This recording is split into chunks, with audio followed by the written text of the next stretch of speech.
Do you think that there can be a mounting pressure globally, and that global pressure could affect Prime Minister Modi on taking some action against people whose names have appeared in Epstein files, whether it is Anil Ambani or whether it is Hardeep Puri? Because there are countries where inquiries are on, where arrests have happened. Look at the former Prime Minister of Norway, Yeah. Yeah. criminally charged. Today, we see Prince Andrews being arrested. Do you think that this global pressure can mount on Modi, or Modi is going to remain unaffected as always? I don't think he'll be unaffected, and he probably will not be affected as long as he's in power, right? Because he has made sure that all institutions are entirely in his control. Rahul Gandhi in the opposition, and Rahul Gandhi in particular, has brought up Epstein. All of us have, the Congress has, right? The opposition hasn't done it as much. I haven't seen other members of the India Alliance really talk of Epstein as much as they should have, in my opinion. Anyway, I mean, I'm sure at some point they will. The larger point is, in India, there is fear. All institutions are rigged. Media is under their control. There will be no investigation. Listen, if they did not allow Adani to get summons for 16 months, you really think they're going to scrutinize themselves, Nilu? Let's not live in a fool's paradise. No way. But here is the other thing that we cannot ignore. This government will go. I don't know when. They will go. And whoever comes into power will have the obligation, not vendetta, the obligation to investigate everything since 2014. Because in my awareness of politics, there is a lot of criminality and corruption that hasn't been talked about, whether it's Demon, electoral bonds, Rafael. Remember, I keep bringing up Rafael again and again and again.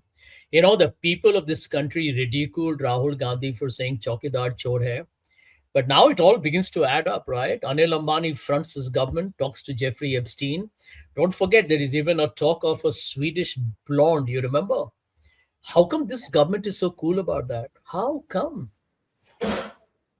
I mean, I'm telling you, it just Where are begins the to show. sanskars? Now nobody talks about the sanskars. The sanskari party संस्कार doesn't talk वो about. सब संस्कार भूल गए भैया, संस्कृति भूल गए हैं ये लोग। ये तो बड़े राष्ट्रवादी है, बड़े धर्म में एकदम डूबे हुए हैं। Now let me tell you the truth, right? There is this whole Israel connection. Now, here Hmm. are the points that nobody is in India is talking about, because 99% of the people are so scared, right? Jeffrey Epstein was a Jew. What did he do? He basically was blackmailing people. Everybody knows that. The big conspiracy that a lot of American, in fact, Republican journalists have talked about, including Tucker Carlson, he's talked about that was Mossad and the Israeli government holding American politicians under ransom, not Russia. It was actually Israel. So far, everybody's assumed it is Russia holding some kind of a sleazy video or documents on Trump, etc. But no, it appears it's Mossad. Now, interestingly, Mr. Ambani, in all his Jeffrey Epstein emails, talks about getting a dialogue with Jared Kushner, who happens to be a Jew, right? Steve Bannon, a very powerful guy, a conspiracy theorist of the right wing, very close to Donald Trump, and meetings with not happening in Washington, so please help.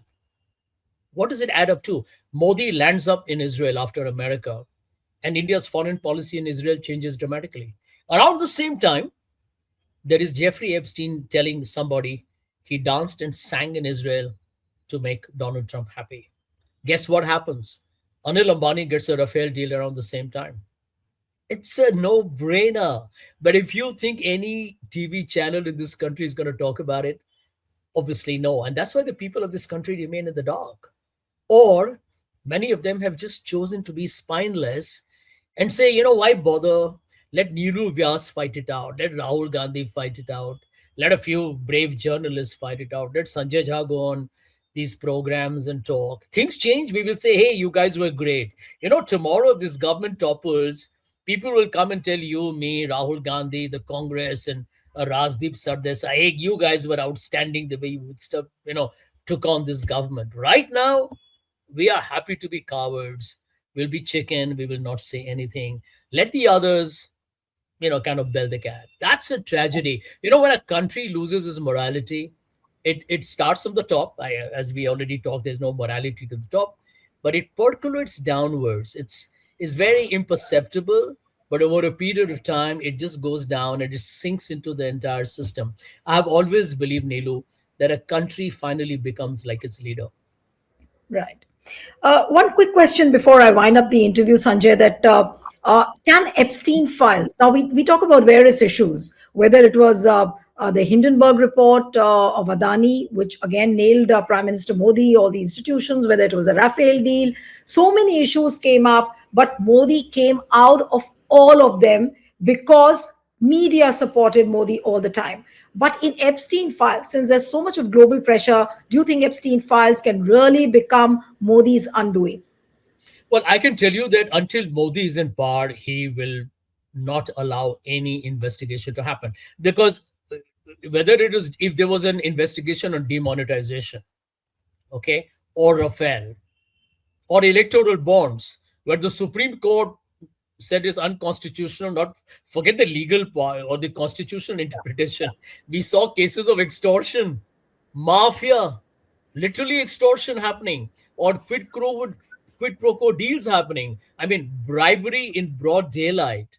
And now Epstein. Nothing's happened to Modi because the people of this country, the corporates who own media, the rich and affluent who are happy with their tax cuts and their Zomato, you know, uh, what I call as the avocado on toast elite of India, they don't care. They are indifferent.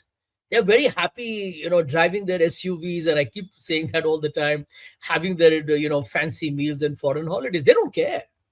They don't care, right? So the bottom line is the big stakeholders who have to fight are doing nothing. And those who are poor and who are at the periphery, Modi is keeping them happy with a little bit of Hindutva cocktail. He'll give some freebies, 5 kilo food grains, some Mahila scheme before an election. It's a very standard BJP playbook. And if nothing works, you can always blame the कौन आपका भैंस चोरी कर लेगा, कौन आपका मंगलसूत्र उठा लेगा. There is always Rahul Gandhi and Pandit Nehru to beat up, right? And then, of course, you can always create a tension or assume that the neighbors are going to be attacking you, so you are very hyper vigilant. I will play cricket, but I will not shake hands. So, to be honest, sometimes when I wake up in the morning, I honestly ask myself, Neeru, I don't know what you think, that are we living actually in, that Yeah. there was a famous movie called Truman Show. It was a reality, life became a reality TV. I feel we are living in a reality TV show. Right. My last question, and I was just looking at the Twitter. Now, here is Hardeep Puri retweeting Prime Minister Modi's tweet, which this is about 4 hours ago, where Narendra Modi on his Twitter line has said, AI Impact Summit in Delhi has brought together the who's who from the AI world. There is representation from over 100 countries. There are distinguished participants from every corner of the globe. Our aim is the same, leveraging the power of AI for the welfare of our planet. And it is retweeted by Hardeep Puri about 4 hours ago. Sanjay, your parting comments now before we close the program on this. Well, Hardeep Puri well, let me retweeted. Yes. well let me tell you, Neelu. I mean, in No, I in didn't see him. conclusion, Though I didn't see him at the AI summit, but he's yeah. retweeted Prime Minister's tweet. Yeah. Well, it's very simple, right? I remember that if there is any government in the world, in at least any democracy, that has spread the maximum misinformation and disinformation. In fact, I think it was a Davos report that called India the misinformation and disinformation capital of the world, right?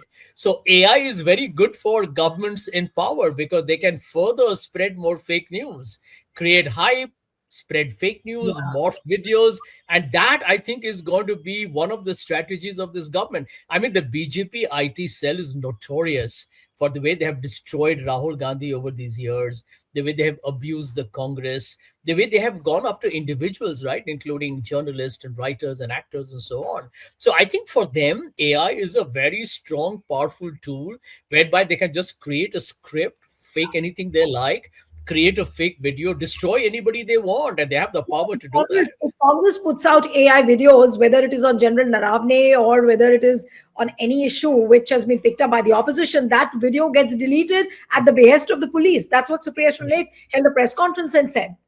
Exactly. And let me tell you, they're coming up with a new rule, right? 3 hours, right? 3 hours Yes, apparently. You have to remove anything that they find objectionable. So you are, I keep saying that actually, we were never a democracy after 2014. Now we have, then gradually we became more totalitarian.